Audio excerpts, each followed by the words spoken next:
I have to develop I have to be my own mother or father. I have to find a way of loving myself. When something bad happens, I have to retreat inward and go, I'm really not so bad at all. I'm actually a decent person. I like my own tastes. I like the clothes that I wear, et cetera, et cetera. You're developing the shreds of self-esteem, right?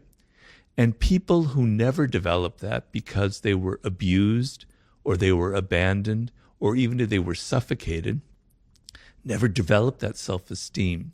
And so what happens in life is if you don't develop that and you get older and people attack you and yell at you or criticize you, you can't retreat inward to that self-esteem, that love you have. The only thing you know is to get angry, they call it narcissistic rage, and to yell at people and say, God, get away from me. You're evil, et cetera, et cetera, et cetera, right? And then the other problems evolve where the only way I don't have that inner self-esteem, the only way I can get people to love me is by being incredibly dramatic and overly dramatic, et cetera, et cetera, et cetera, and always making myself the center of attention. That's what creates a deep narcissist. That's their only way of getting the love that they need. So children, we all need that degree of self-esteem, that anchor in our life. So narcissism, self-love, is not a bad thing. But what happens is as you get older, if you go too deep into it, it becomes a problem. And so what I say is you need to take that self-love and that has a good function and turn it outward as much you can and turn it into empathy and love and consideration for other people. That's your task as you get older in life. That's how I approach all of these flaws. You can't run away from them. You can't run away from your shadow, your dark side. You can make it work for you. You can make it positive and productive and healthy. You can become a healthy narcissist, which is a name that I use in the book. You can use your dark side for positive purposes. Let's say you have a lot of anger inside, and I had a lot of anger when I was younger. I was a very angry young man, right? Channel that into some kind of cause. And I have a lot of causes that I believe in very deeply. And when I was younger, I was like that. Channel that energy into something productive and helpful and put it into something that goes to something that helps society. That's using your dark side for positive purposes. Because the dark side of human nature has a lot of creativity, has a lot of energy. An artist has to have a dark side. You use your dark side because all those dark emotions, all the people that shat on you in your life, they inspire you. They create your best work. Don't run away from your shadow. Don't run away from your narcissism. Use it in a healthy way. And acknowledge it. I think that's the hardest thing for people to do, right? Yeah. So few people, I think, including myself, have really fully understood what their shadow and their dark side is. I mean, doing this podcast has really helped me because I learn things from other people vicariously, and then I reflect on myself, or keeping a diary has helped me to understand that. But that first step in someone having the self-awareness to understand their dark side. I mean, there's even a lot of people who confronting their dark side it feels like it would be so impactful on their self-esteem in a negative sense that they spend their life putting up a wall to never go there. I mean, there's some people who you even mention something to them and they would triggers them. Yeah. We can all think of those people. The really interesting thing there is the role that your early years play on your relationship with power.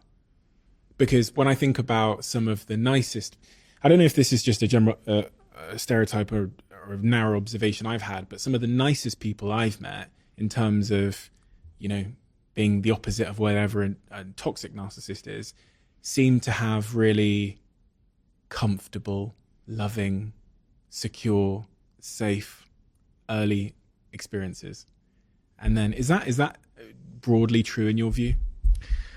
It's a generalization, but there is some truth to it. I mean, there's things that are called attachment theories where psychologists have looked at the kind of attachment you had to your parents and they categorize it in 4 different ways. And there's the ideal, the best one, where you have this incredibly loving mother and father, and they're giving you unconditional love, but they know also how to give you your independence, etc.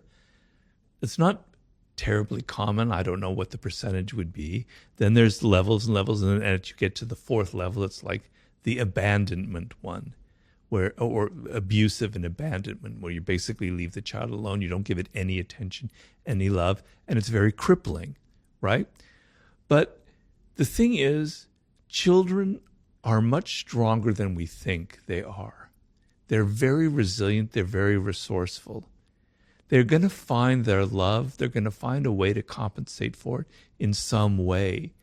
And what's something very interesting, when I was doing seduction in some of my other books, and I look at people who were like very charismatic, like a Malcolm X, like a Marilyn Monroe, I could go on and on and on.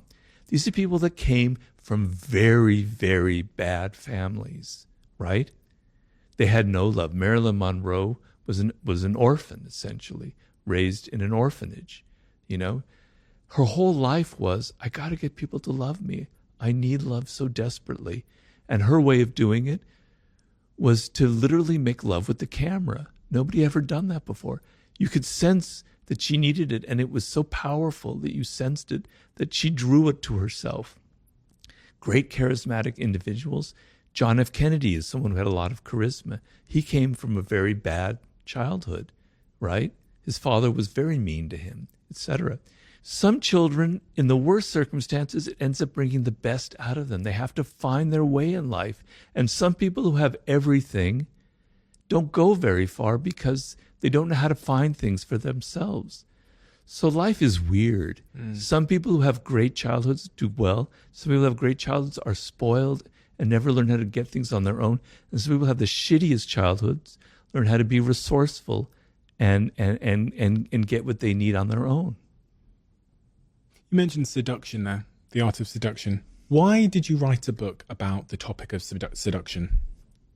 Seduction is a high form of power because you make people feel pleasure.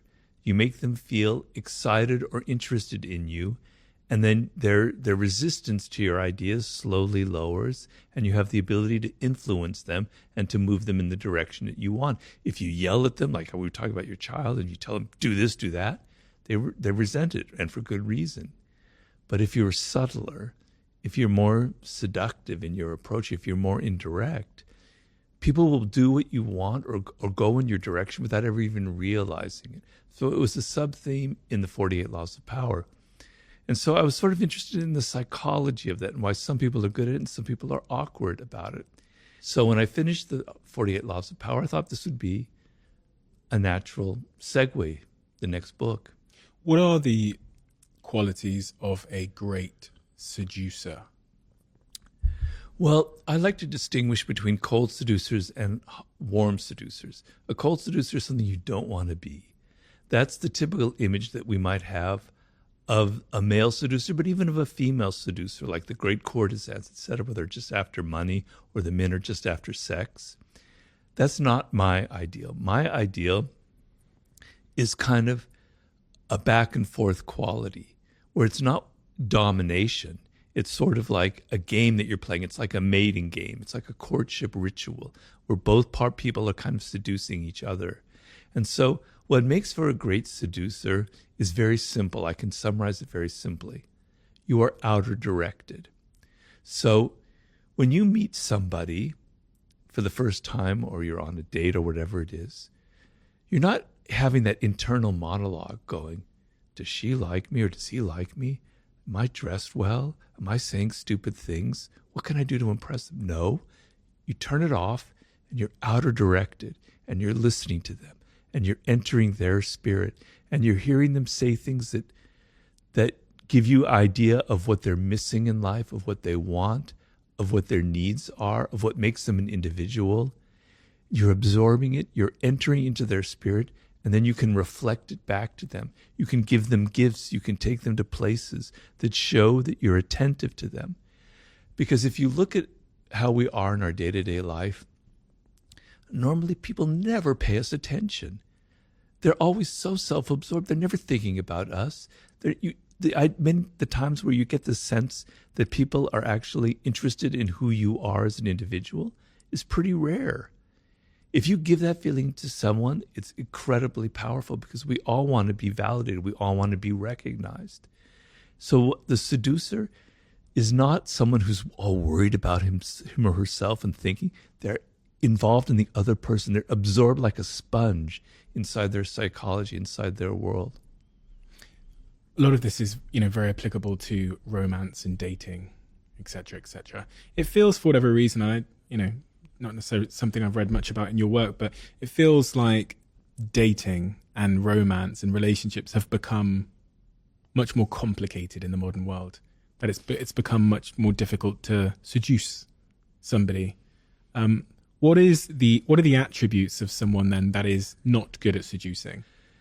Anti-seducer has many qualities. I have a whole chapter on the anti-seducer. I try and define it. There's several of them. I don't have them all memorized, but one quality that's very anti-seductive is preaching and moralizing. Is like telling people, "Oh, that's wrong what you just said," or "Your politics are ugly," or you're not really good at this," or something or other. Having a moral superiority, a sense of sanctimony in a realm which should be about pleasure, where should be that kind of equality, that kind of back and forth dynamic, where you're asserting your moral superiority, is deeply, deeply anti-seductive, the element of preaching to people. Not being generous, and I mean not just with money is important, but not being generous with your spirit, right? You want to be open, you want to give as much as you can to the other person of yourself, of your time, of your money, of your energy, etc. So being all kind of crimped and I don't want to give, I don't want to spend money, I want to take you to the cheap place to eat, I don't want to give you much time, is very, very anti-seductive. When you were talking a second ago about the person who goes on the date and they're thinking about themselves and what they, what their hair looks like or whatever else, that spoke to an insecure person. Is insecurity a seductive quality or is it a anti-seductive quality? It is anti-seductive. Now, there is a part of weakness that is seductive. So I would say vulnerability is seductive, but insecurity is anti-seductive. And there's a big difference. Why does vulnerability draw people to you? Because the sense, so if I can define seduction in simple terms, most of the time we are closed to the influence of other people. Particularly now, we have these walls up because life is harsh. People are coming at us with their advertisements, with their pleas, with their wanting money, with this, that, and the other. And we've all learned to be very defensive, right? And seduction is an openness, is the opposite of that. And you felt it when you were a child towards your parents. You felt very vulnerable and open. And there was an element of your parents and how they treated you that was very much like a seduction, right? So seduction is about being open to the other person to the extent where you can even fall in love. You can fall under their spell. And the sense of letting go of your ego, letting go of your defensiveness, and letting another person enter your world is being seduced. It requires vulnerability. If you meet, the typical scenario is of a man who's not vulnerable at all. He's so powerful and in control and everything, has no vulnerabilities. It's frightening. For a woman, it could be very frightening. Like this, he's so strong, he's so invulnerable that there's something wrong about it. Maybe he's a serial killer. Maybe he's got skeletons in his closet. Something isn't right about that. What seduces you about a puppy, about a child, about an animal, is their vulnerability. It makes you want to hug them. It makes you want to help them, right? The sense which if you came upon a tiger that's there and they don't need that, well, that's not seductive. I mean, on your screen it is, but if they're there in your living room, that's not seductive. But that puppy is, right? Vulnerability, the sense that somebody needs protection or help, brings out qualities in us that we don't normally have that I think allow for seduction. So that is being vulnerable. That is, I can be influenced by that other person. I am open to their spirit, right? That's being vulnerable.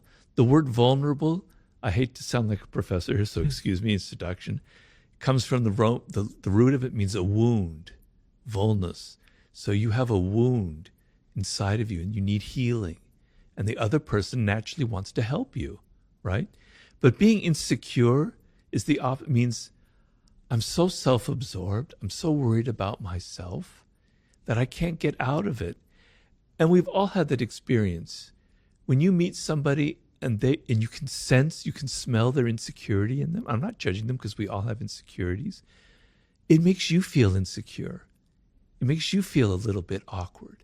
Whereas if you meet someone who's not like that, who's confident, etc., it brings out that quality in you. So if you're on a date and there's someone you smell that kind of insecurity, it makes you awkward and insecure. It creates a kind of a problem. So that would be the difference between the two. There's going to be a lot of people listening to this that are single and ready to mingle. What advice would you give them in terms of being great at dating? You've talked about the importance of vulnerability there and how that kind of forms connection between humans in a very innate way. What else is great dating advice for the single people out there? Well, the thing is, okay, there's several things. So first of all, we live in a culture where people think you shouldn't have to put effort into something like love and romance. You should just be who you are, man. I don't have to put on a role. I don't have to play a game. That's manipulative, blah, blah, blah, blah. No, I'm sorry. Love and romance is something that is almost biological. If you look at animals and mating rituals, they're incredibly elaborate. Seduction is a mating ritual. And so the worst thing you can feel is that this person isn't putting any effort into something. Let's just say it's from the woman's point of view. This man, he just shows up wearing jeans and his usual sloppy outfit. He doesn't comb his hair, et cetera, et cetera, et cetera. He takes me to the pub for dinner on our first date. You know, he's not thinking about me. He's not willing to put any effort into it. If he's not willing to put any effort into it, what's it going to be like 3 months down the line when he completely takes me for granted, which is what happens in a relationship?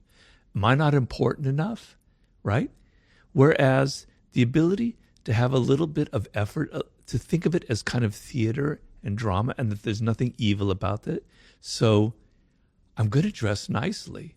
I just have to be fancy. Just that I'm going to put some effort into how I look.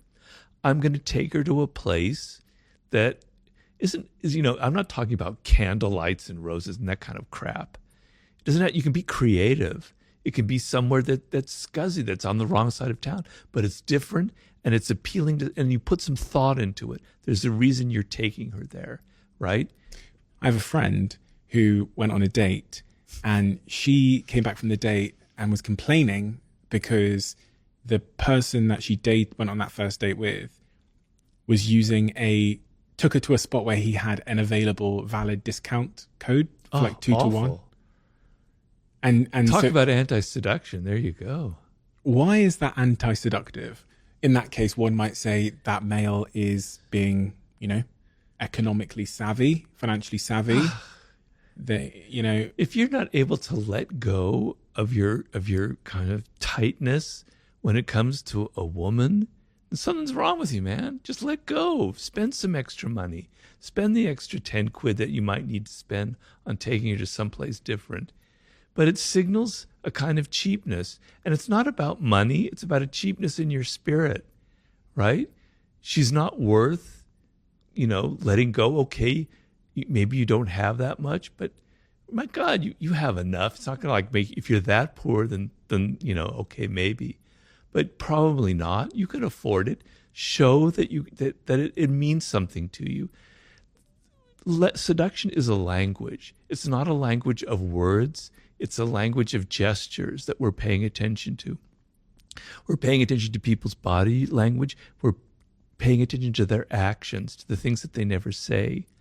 So when you signal that discounts are so important to you that even on the first date you have to have a discount, you're signaling that there's something tight about you in your nature and it's not very pleasant. from doing this podcast and speaking about topics like love and sex and dating and, dating apps even, one of the comments I saw quite frequently was from young men who are struggling to seduce a woman, or vice versa. Specifically young men that, and then I read some stats. I think Scott Galloway came on the podcast and talked about how, I'm going to butcher these numbers, but a staggering amount of men young men haven't had sex in the last 12 months. And then when I looked at the comments section, specifically on YouTube, I kind of saw that energy reflected, where it looked like young men in particular were struggling to seduce a mate, a partner in the modern world. Is that real in your view? Is there something that has changed in society? Has that always been the case? Is there anything we can do if we're a young man that's struggling in the modern world because of the internet and computers and this and dating apps and? Well, a lot of it is, I'm afraid to say, is internet porn, where you get the idea that, sex is something that should be very easy and quick, and that women should have that kind of body and physique, et cetera, and that becomes your norm, et cetera. That can be very damaging. But the idea that things must come easy and quick is very prevalent. And to win over someone like let's say you're a man and it's a woman who might be reluctant to have sex for good reason or reluctant to have a relationship, requires some effort. It requires some thinking. You can't just hack your way. You can't just swipe and get it. You can have your internet sex, but you're not going to get that in real life. It doesn't work that way. It takes time. It takes patience, and you're going to have to work and you're going to be rejected. Being with people is a skill. Being a social animal, although there's a part that comes naturally, if you spend all of your time here, you're losing that skill of how to respond to people's body language. Half of the thing is you're sitting in a bar opposite, let's say it's a woman, and how she crosses her legs, how she sips her drink, how she looks at you, how she touches her hair. She's signaling things. It's a language. It's a beautiful language, right? You have to learn it, and you're not going to learn it here because you can't. You have to be in person. It has to be skin to skin. You have to get a feel for what other people are thinking and feeling. And we're actually really, really good at that. That's what makes us human. It's called mirror neurons. I can sense what's going on in your mind. I can read your body language. You have to get out in the world, and you have to put yourself physically out there and try and have rejection. And I know it sounds awful, but it is a skill in a way where you're learning how to understand and deal with people and understand who they are and get inside their spirit. It takes time and effort and patience. So for young men, you have to realize that, right? If you think everything has to be easy and quick, it's never going to work for you. And I talk about the Hollywood actor Errol Flynn, who is perhaps numerically the greatest male seducer ever, because it's estimated that he had seduced close to 3,000 women, and he died when he was 50. And if I did the math one day, I go, how can that possibly be? And I tried to research what was his secret, and it was hard to find out. Finally, I found a book written by a woman whom he had seduced, another actress, and she said, he was so relaxed and so comfortable. It was like an animal type thing. And then when I would sit with him, it was almost as if I had drunk 2 martinis just sitting next to him. His comfort and his security and his confidence, his relaxed attitude, it just made me drunk. So feeling relaxed, feeling confident and not defensive and comfortable with yourself is a very powerful, seductive quality. I mean, there are many of them, but that's one that I would point out. Have you ever figured out what builds confidence? You earlier on, you were talking about how children need to experience things firsthand. You can't just tell them. You can't just tell someone, for example, to be confident. Preaching doesn't seem to work. What is it in your view that does build that true? You also can't fake confidence. No. I remember, we talked about rejection a second ago. I was rejected by pretty much every girl that I was pursuing between the ages of 16 and I'd say 22. Really? Yeah, do you know what it was? I was faking confidence. It all changed when I was actually had a sense of security in myself. Right. But in the period where I was like faking confidence, I was pretending I was confident. It was like they just could read past it. That's almost how I look back on the situation. So I came to learn that you can't fake confidence. You can't pretend to be it, because there's so many sort of micro expressions that end up reading more like insecurity than confidence. But what is real confidence, and how does one build it in your view? Well, you've kind of answered your own question there in a way. So, fake confidence is like bravado, right? And you're putting on an act. And particularly women who've had to deal with this for, millennia, they can smell it, they can sense it. They don't have to, it's not in your words, it's the body language, et cetera, et cetera. Real confidence comes from actual actions, from your actual things you've accomplished, right? So, when you're 22, 21, it's hard to have that confidence, because what is it based on? Maybe it's based, maybe you're really good looking if you happen to have that good fortune and you can feel confident about that and you don't have to try so hard. All right, maybe that might work. Or maybe you're really good at sports, or maybe you're a really good dancer, or you're a really great singer, but it's based on something real. You have a skill. You have something that separates you. You have something that you can do, that you can accomplish. Because when you're 21, it's hard to have those. I look back on myself when I was that age. I had nothing. No wonder I got rejected, So it comes from what you do in life, okay? The finest sense of confidence is actually creating things and having success and meeting goals and achieving things and having a record of that, and maybe what goes with that is having some money, but it's not necessarily, because you don't have to have a lot of money, and you don't have to be good looking to seduce. That's a myth that I try to explode in The Art of Seduction. Some of the greatest seducers, male and female, were not good looking at all. It's about psychology, and it's about how you carry yourself. But the confidence comes from actually what you can do, not how you feel or what you say. Well, it is how you feel, but the feeling is based on things that you actually can do, skills that you have that separate you, that make you feel really confident, So Body language. Yeah, I find it fascinating that, there's quotes and things that say 80% of our communication is nonverbal, et cetera, et cetera. Body language is so interesting to me because, again, I think that's one of the things that it's just impossibly hard to fake. I was reading, a couple of books on, there was a phase when I was, 20, probably just after being rejected all the time, when I was maybe 22, where I started reading books from pickup artists, and they would obsess on the topic of body language. And one of the things they'd say is, and I was explaining this to my girlfriend a couple of weeks ago, that when a man is lower confidence and when he's desperate, he does this thing called pecking in a nightclub, where he'll lean in and shout in your ear. And when he's higher confidence, he kind of leans out and he'll wait for you to lean in. Small things like that, subtleties like that intuitively we're reading and understanding and communicating and etc. But someone that doesn't have the confidence probably isn't even aware that they do. So when I reflect on my rejection phase, I think, gosh, my body language must have been exuding desperation and low status and low value, low self-esteem. What's your thoughts on body language? And Well, in my last book, Human Nature, I wrote a whole chapter on it. I quoted the figure 95%, but who knows what it really is. The thing it is that we evolved for hundreds of thousands of years before language existed, right?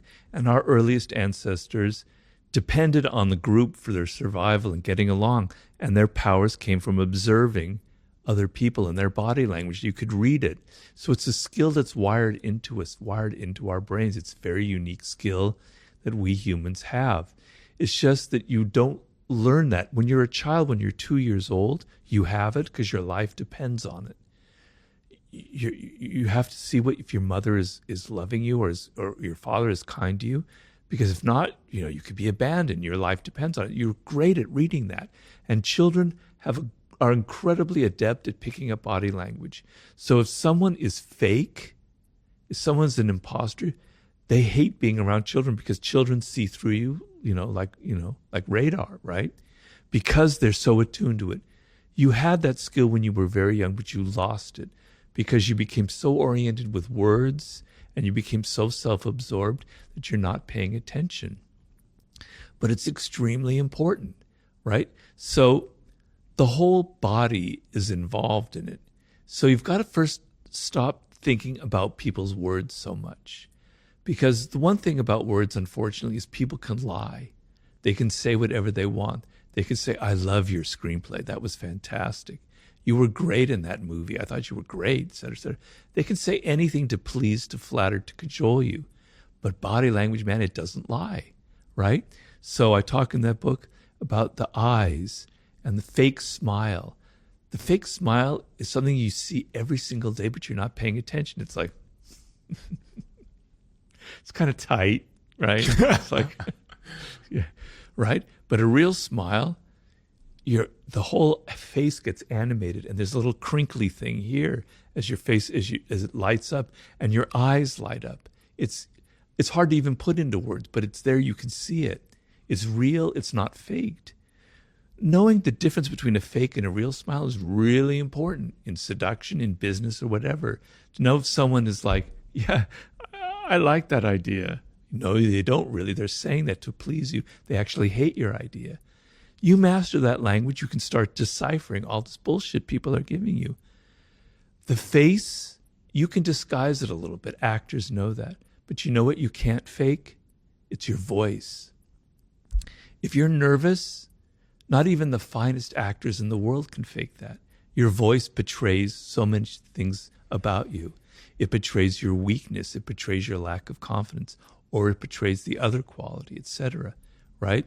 So pay really attention to the tone of people's voices, to how fast they talk. People who talk fast are very nervous. Someone who's I know I'm probably talking a little too fast here. Sorry. My mind races, so I do that. Normally, I don't talk so fast. But, you talk slowly. You have a certain tone. You have a certain intonation that kind of reveals confidence, okay? Body language, posture. You were talking about pecking, right? When you go and look at a meeting of people in a business meeting, you'll see all the employees kind of leaning forward, nervous, and you'll see the boss kind of leaning back, arms crossed like this, I'm the powerful one. You come to me. I'm the leader. I'm the top dog, or she. It's a woman. I don't need to be like this. I'm like this. Body language reveals a lot about leadership qualities, et cetera, et cetera, et cetera. If you're at a party and you come up to someone that you're meeting for the first time and they're talking to you and you notice that their feet are angling away from you, that means that they're not really interested. They're looking for any moment to try and walk away and escape. They're not really into you. Whereas their feet are facing you. They're engaged. They want to talk to you, right? This is a whole art you can learn. You can sit there and you can read it. And I give the story in Laws of Human Nature of a man named Milton Erickson, the founder of NLP and hypnotherapy, probably one of the most brilliant psychologists who ever lived. When Milton Erickson was 19 years old or so, he had polio. He nearly died. His entire body was paralyzed. The only thing he could move, the only muscle he could move were his eyeballs. Now imagine that. He was a young man with a very active mind. He can't talk. He can't do anything. All he can do is move his eyeballs a little bit. He was so bored. Can you imagine how bored you'd be like that? You can't read. You can't do anything. People would come in to visit him. All he could do was look at them and study them. He became the greatest reader of body language ever in the history of mankind. People said he was almost had ESP. He could read everything about who they were just by looking, because he ended up recovering. He became a psychologist. Because his life depended on developing this skill, he was going to just die from sheer boredom if he didn't learn how to read body language. He mastered that language much like somebody could master French. And it's an incredibly powerful language that I can't emphasize enough. We can go about learning the language of body language, and I'm sure that will help, but it's such a complex There's like a thousand things with my body language at all times, like how I'm speaking, my eyeballs, where I'm looking, my posture, my arms, like am I crossing my arms, am I crossing my legs, all of these things. So the challenge of mastering all of that feels a little bit overwhelming. Am I right in assuming the easier challenge to master is in fact just like my sense of self? Very well put. Because if you feel confident, if you feel secure, if you're not all inward and insecure and worried about yourself, it will naturally radiate through your gestures. Yeah. You don't have to sit there and pay attention to your fingers, your arm, your ears, your eyes. It's just there. It's natural. So yeah, that is the solution. So the two parts of the game, it's your own body language. Be aware that people are judging you for that, right? And you can't, as you say, be monitoring everything or you'll drive yourself crazy and you'll look very weird, right? So the best solution is to feel these certain things that are going to radiate and to not give the fake smile, but when you're really happy, to just show it and show your emotion that way. And the other side, which is I think really important, is learning other people's body language. And that can come from study and is much more a logical thing than constantly thinking about everything that you do. Your next book that I have here, Mastery. Why did you write a book called Mastery? Well, to be honest with you, it came, the idea for it was in around the year 2010, 2009. I was getting a little worried that people who were reading my books, particularly young men, who were reading Power and Seduction, they were thinking, that's all I need in life, man. I just need to be a manipulator. I just need to play political games. That's what success is all about. And I was worried that, if you don't understand how to make something, what's going to be the future of mankind? Are bridges just going to fall down? Are hotels going to collapse? People don't know how to make things anymore. We don't know how to use our hands anymore, right? So being able to be good with people is extremely important as a social animal. But perhaps higher up in the hierarchy is being able to do things, to be able to have great skill and to be able to create something and know how to master a subject and to, build something that can last. That's really important. And I'm feeling like because young people, this is back in 2010, imagine now, have this idea that everything comes quick and easy because you can click, click, click and things come to you, that everything in life should be that way, that we're becoming alienated from the human brain and how the human brain operates, because the human brain requires time. If you know how the human brain operates, we have what are called neural pathways. And every time you repeat something, a neural pathway is created and strengthened and strengthened and strengthened. It's why we get addicted to things, but it's also why we develop skill. So if I'm sitting there shooting free throws day in and day out and day out, my brain is wiring it, it's learning that motor skill, that hand-mind thing, and it's getting better and better and better at it. It takes time, it takes repetition to build those pathways. And I explain in Mastery that you reach the proverbial 10,000 hours, which some people dispute nowadays. So it's just a number. It's not a fact. You've spent so long learning something that there's so many pathways. It's like this amazing inner landscape with all these connections going on in your brain. And now you can be creative. Now you can come up with things that nobody's ever thought of. You can play chess on a higher level. You can be Pele on soccer or Lionel Messi making passes that no one had ever seen before because you're not having to think, right? You don't have to think anymore. Your body just does what it wants. Imagine 20,000 hours, which is possible, which people sometimes attain in certain fields. You're almost like a genius. You're almost like superhuman, right? If you're someone who's so locked into the internet, to getting things instantly, you can't get past 100 hours, let alone 10,000. You're never going to develop skill, and you're going to find life really, really difficult for you. So I wrote the book because I was actually deeply worried that we were losing a part of how the human brain operates, something elemental part of our wisdom. The interesting through line between that and the subject matter we've discussed in Power and Seduction is that by learning to master something, you build that sense of self-esteem and confidence that we're looking for to be good at the former topics mentioned. But On the topic of mastery, the first chapter in this book, and really the first question a lot of people ask, is this question about finding your passion. And I've always had a difficult relationship with this question because it sometimes assumes that there's one of them and that you have to go in search of it somewhere. In the first chapter of your book, you talk about discovering your life task. Why is it important? Is it the same thing? Is finding your passion and finding your life task the same thing? No, I just recorded this yesterday on my own podcast. I went on a rant about how it's not about passion. It's not about finding your passion. I actually don't like that word passion. It kind of makes me cringe because if you think about it, passion, to succeed at anything requires time and effort and boredom and tedium. So let's just say a simple example. You're learning to play the piano.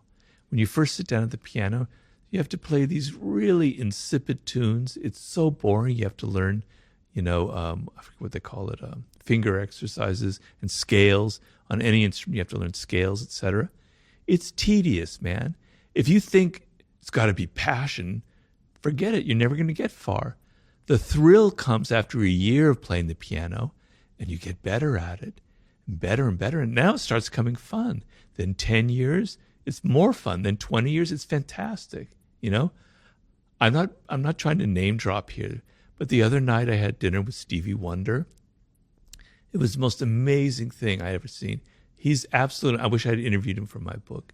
Speaking of genius, and he's blind, obviously, everybody knows. But I was watching him, he performed for us. We were there with a group of friends at his recording studio. I was watching him play the piano, and he's blind, right? And he's improvising. And it's just absolutely brilliant and amazing. And as I'm seeing this, I'm thinking, I could see the thousands of hours he's been putting in, just touching these keyboards and knowing where the keys are. It was just mind blowing how amazing it was. That is the power that the human brain naturally has through hours and hours and hours of effort. That's how it works. So, he didn't get there because it was passion. He got there because he was a child prodigy. At the age of 11, he was signed to a contract with Motown Records, right? He was playing that as he was a kid, hour after hour after hour after hour. He had a love for the piano, but it wasn't like every time he sat down, it had to be passionate about it. He had the patience to put up with all of the boring stuff, okay?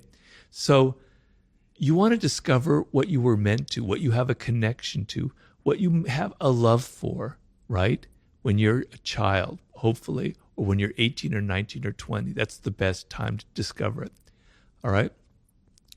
You decide, and it doesn't have to be something highfalutin or worth, like intellectual. You could be great with your hands. You could be great with your body. You could be great with images and visuals. You could be great with words. You could be great in many different areas, okay? They're all equal. They're all great. You as a child are naturally, so there's a book I always recommend for people called The 5 Frames of Mind by Howard Gardner, in which he talks about the 5 forms of intelligence that humans have. Each brain by genetically is wired in one direction or the other. You want to know that, you want to feel it inside of you. It's like a feeling. It's not an intellectual thing. You feel when you're doing sports that it's good. It's a natural thing. It's what I'm meant for. When you're involved with words like I was when I was 8 years old, it felt right. It felt like a natural fit. I have to follow this path. When you're 3 or 4 years old and it's music like Stevie Wonder and you're hearing this in your head, wow, that's it for me, right? Okay? You feel it. You feel this connection. All right, now you fast forward to when you're 18 or 19 years old and you're having to make a career choice. Okay, so I call that your 20s, the most important phase of your life. That's going to make or break you in some way. If you spend your 20s trying to learn skill in something that connects to you deeply, right, then things are going to happen to you by the time you reach 30. You've discovered your life's task. It may not be something so specific. For me, it was writing and words, but I didn't know what to write. I tried novels, I tried journalism, I tried theater, I tried screenwriting. but you know it gives you a direction, and you try and you try and try, and you know that's what you were meant for. That's what you were destined for. You feel connected to it. You feel a love for it. And so when it comes time to do the tedious stuff, you're able to do it because you know in the end it'll pay rewards. You'll get better and better at it. And the connection is so deep that to not do it would be miserable. So you can't think of everything in life having to be pleasurable and having to be passionate. There's going to be boredom. There's going to be tedium. How do I deal with it? You have to feel a greater love than just mere pleasure or passion. It's got to be something so deep within you that to not do it will make you deeply unhappy. For me, not to write or be a writer, I don't think I'd be alive right now. I would have been so miserable. I would have been so alienated from who I am. So that's what will get you through. That's what a life's task is. When you think about that, in the book you talk about the first phase, which is, your apprenticeship on your journey to mastery. When you're in that apprenticeship phase, when you're maybe early in your career, you're early on your journey to becoming the pianist, the violinist, the podcaster, the entrepreneur, whatever. What are the most important things to be selecting for as it relates to the job you take, the people you're around, that kind of thing? Like if there's a 23-year-old listening to this that is an apprentice at a floristry shop making bouquets of flower, and they're being offered 5 different jobs in the industry of floristry, which one should they be looking at if they're in the early steps of their apprenticeship? Very easy question to answer. Thank you. You want to look for the job that offers you the most possibilities of learning. So if you're going to go to a florist shop where there's only one other person there, it's like an entrepreneur who started it, and you're going to be like their right-hand man or woman, and you're going to learn, and the pay is half of what you could get at this very fancy. You could be working at the shop at some department store where they'd pay you triple. Take the job that pays 1/3, where you're going to learn the most. You're going to learn about the business. You're going to learn from the ground up. And, there's going to be a level of excitement where, we might not survive another few months. We've got to work hard. We've got to be motivated. We're all on the same page here. A lot of people, when they're 23, they grab the job with the biggest paycheck. And that's a mistake. Because if you go to like a large firm, you're kind of lost. You don't have as much responsibility. You suddenly have to deal with all the political games, the 48 laws of power. You're not paying attention. You're not developing skills as much. You don't have as much responsibility. Take the job that has 1/2 the salary, but you're responsible. You're going to be learning, and it's up to you. That's the most important thing you can do when you're at that point in your life. You say there's 3 steps in that apprenticeship. Deep observation.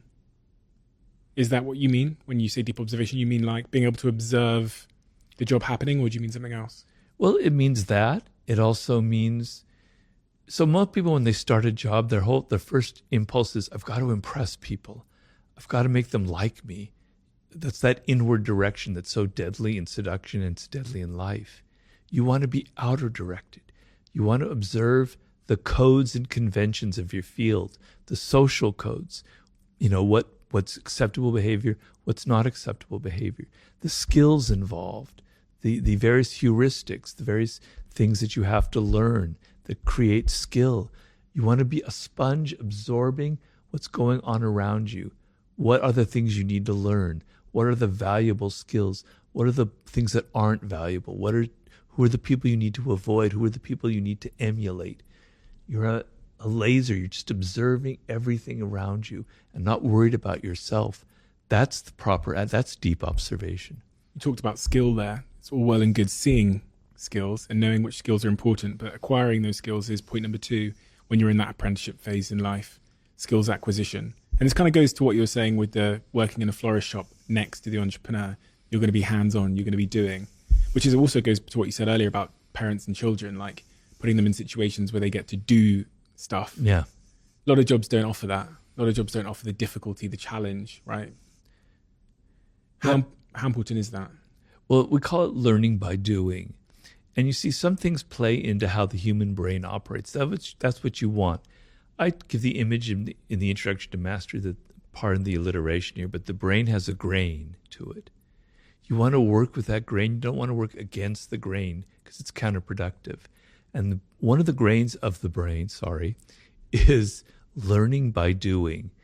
When, flashback 300,000 years ago, and we're sitting there, we're making tools out of bones, out of wood, etc. The way the skill was passed on to other people and didn't die with one generation was you watched this person making the tool, and then you watched them and you learned and you imitated them. Flash forward to the medieval period in Europe, where they had apprenticeship schools. 7 years, you're learning masonry, you're learning carpentry, you're learning whatever. For 7 years, you're sitting there watching somebody make things, and you're doing it. That's how the brain operates. You learn by doing, not by thinking. Oh, this is how things are fitted in mortar, with mortars, et cetera, et cetera. No, I'm doing it with my hands. The human